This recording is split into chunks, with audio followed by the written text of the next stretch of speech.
জঙ্গলে থাকত এক চালাক শিয়াল। তার মাথায় সারাক্ষণই ঘুরত খারাপ বুদ্ধি।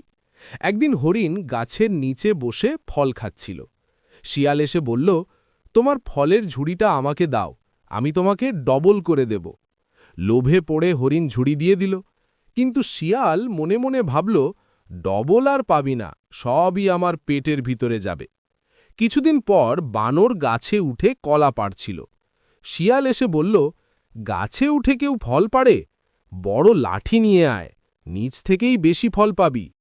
বানর বিশ্বাস করে চলে গেল, আর শিয়াল সুযোগে সব ফল নিয়ে পালালো। পরে বানর আর হরিণ দুজনে একসাথে দেখা করে বুঝল, দুজনকেই শিয়াল ঠকিয়েছে। রাগে তারা ঠিক করল, শিয়ালকে শাস্তি দিতে হবে। বানর এক ঝুড়ি ফলে বিষ মিশিয়ে রাখল। বানর বলল, তোমার জন্য এক ঝুড়ি ফল রেখেছি। শিয়াল খুশিতে ভাবল, মেঘ না চাইতেই বৃষ্টি। এরপর শিয়াল ফলের ঝুড়ি নিয়ে চলে গেল। শিয়াল ফল খাবার পরই মাটিতে লুটিয়ে পড়ে মারা গেল। লোভ আর প্রতারণা শেষ পর্যন্ত নিজেকেই ধ্বংস করে।